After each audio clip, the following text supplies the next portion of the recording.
What's up, guys? It's the Carp here, back again with another AC Milan Career Mode episode. If you missed the last episode, go check it out. I finished off the league season, but we do have one match left in the Cup final against Inter Milan. I'm gonna do a little season roundup at the end of this match, but for now I'm gonna start with the lineup. And Niang is out injured, and a couple players are tired. So Fernandez is gonna go in for Kaká. Barrios has to stay in. Munoz does not. Barrios has to stay in to play his 10th game so that we can reach that one objective. I mean, I'm not going to sit him out for this game and miss out on completing that objective by one match. It's not the end of the world, though. He's in good form, and Romagnoli is a little bit tired as well anyways, so Paleta's going to come back into the side. He was getting rest in the last match. Now, I should probably bring Isco out because he's a little tired, but he's just too good of a player for us, for me to do that. So I'm going to leave him in. Now, when it comes to the striker position, I don't want to do it because Dzeko's been absolute garbage for AC Milan since coming here. But I'm going to start him up top. Hopefully, I mean, if there was ever a time to score your first goal of the season, it's now. So come on, Dzeko, score a goal, you know, considering you're a striker and all. And that's what the bench is going to look like for this match as well. Fernandez is not going to be captain. It's going to be Abate for this one. And everything else there looks fine. Alright, so Inter Milan in the Cup final. Whew. It's going to be tense. I mean, the last match we played against them, unfortunately, we lost 3-0. It was technically an away game. I mean, in real life, it's a home game, but FIFA considers it an away game. This one, I'm assuming, is at a neutral stadium. But Inter Milan have done well in this cup so far. They've done well in the league. They won the league, so they could win the double by winning this match. Hopefully, though, we can beat him to it. Deulofeu starts off the scoring in the 23rd minute. It's canceled out by Andrioli shortly after, and we're just past halftime now. Deulofeu has scored his second goal of the match, and Miranda has gotten a red card. If we don't win this now, I'm going to be pretty pissed off. Come on, lads. 10 minutes left, and there's the final whistle. So we have managed to get one piece of silverware this season at the Coppa Nazionale. Against Inter Milan, the team that won the league, our bitter rivals, bitter city rivals. And it was through Deulofeu, who's one of the players of the season. We'll look at that in a couple of minutes. But yeah, I'm happy with that. Now, if you missed last episode, unfortunately that's how the league finished. We finished 1 point behind Sassuolo. It was very tight, and actually, in the last game of the season, we were 1 point behind. They drew their match, and we drew our match after an 80th minute equalizer from a Cagliari player. Cagliari were already relegated at that point. So it was a bad end of the season, but I mean, we still got 4th place, which is better than AC Milan are going to do it in real life. This season, I mean, I'm sure of that. But yeah, it's a little disappointing. We did score the second most goals in the league. I mean, we had the second most goal difference behind Inter Milan, who absolutely killed it that season.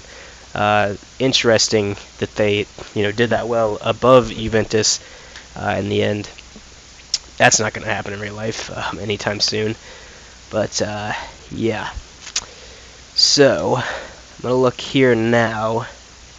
Okay, that. Don't do this, EA. Bastards. I think they... Yep. Well, cheers, EA. You fucked it up.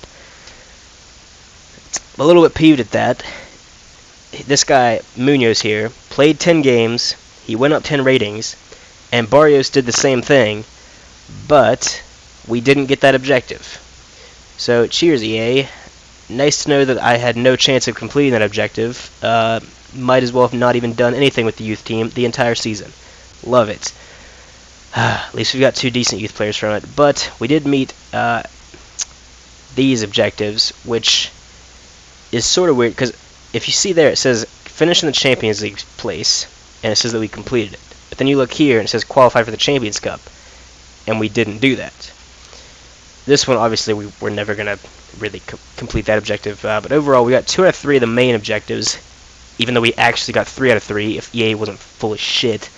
But what I'm a little bit concerned about is that we finished in the Europa League spot, but it says in one of those objective things, like I just showed, that we finished in a Champions League spot. In real life, 4th place in the Serie A means Europa League.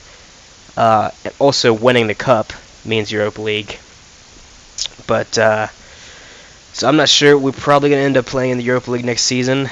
We'll see how that pans out. We do have a youth squad monthly report now. So go through here. Okay, so there's no one I want to release. Is there anyone I want to sign into the team?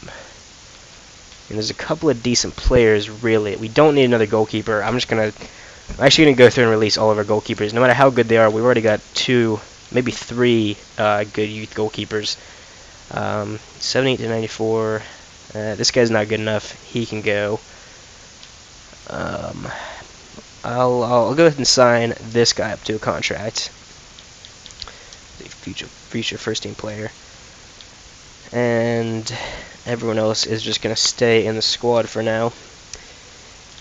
But yeah, I mean, mixed feelings about the end of the season. We did better than AC Milan are going to do in real life, but not as good as I would have hoped to have done at the beginning of the season. I mean, considering, let's look at the squad report. So our goalkeeper, I mean, Dunham was fine, +5 rating. He's still 18 years old. 11 clean sheets in 44 games. Not the best, but that's not completely down to him. And then we got Conti, one of our reserve goalkeepers, and Varela, another reserve goalkeeper. They're both youth players, recently promoted. They're progressing naturally without me even having to train them, so that's nice to see. Storari didn't play a game all season. He played 4 games in the preseason tournament, but that was it. And he will be leaving the club at the end of the season, probably retiring, I would imagine. And then our right back situation, we got Abate, who went down 1 rating. He had an alright season, but Munoz came in towards the end there. He got 0.3 rating higher than Abate overall. He got 2 assists in 10 games as well, which is pretty decent. +10 rating, 18 years old. Definitely the future of that right back position. Calabria is always going to be our reserve right back, I would say. But then we've got Paleta here, 31 years old, 80 rated. He had a pretty decent season. Gomez actually went up 2, which is pretty decent. I mean, he's 24 years old, not necessarily expecting him to grow that much. Ellie went up 1. Gonzalez went up 2. Didn't even train him any, so that's nice to see. He's another player from the youth team. Rob McNolly up 2 ratings and still only 22 years old. He's definitely going to be a big part of the club moving forward. He played 44 games, 6.5 average rating, 10 clean sheets. Not the best, but I mean, it's alright, I guess. Zapata, pretty poor season. I mean, 1 clean sheet in 14 games. Not really great. This guy out on loan went up 1. He went up 1. Grimaldo, 33 games played, 3 goals, 1 assist, 7 clean sheets. Pretty decent. I mean, up 2 ratings. And he's only going to keep getting better because he's only 21 years old still. Vanguini, I have no idea how to pronounce his name. He played 1 game anyways, though, and he'll probably be leaving the club next season, I would imagine. Antonelli, down 1 rating. He was a decent reserve left back for us. And then Barrios here. Like I said, I met that objective because you can see right there, +10 overall and 10 appearances. So unless it takes that into account towards the end of the season instead of right now, then that's I mean, we reached that objective, but EA aren't going to give it to me. 2 goals though from a defensive midfielder is pretty decent, and he obviously is going to be a big part of the club moving forward as well. Still 17 years old. Delafeu, we're getting to the forwards now. Delafeu, really good player. Unfortunately, he'll be leaving at the end of the season, but 17 goals in 37 games. Amazing stats for a right midfielder. This guy up 1 without being trained, so that's decent. He's a youth player. Isco, another great player for us. Our top goal scorer, actually, in the league this season. Actually, no, Delafeu is. Okay, yeah, because he scored, I think 2 goals in one of the last games of the season. But yeah, him and Isco finished our top scorers. in the league. Isco, 25 years old still, 86 rated. He's still a star man at this point. Bonaventura, he was one of the best players in the world, I would say, for the first, like, 10 matches of the season. I mean, he was scoring a goal a game.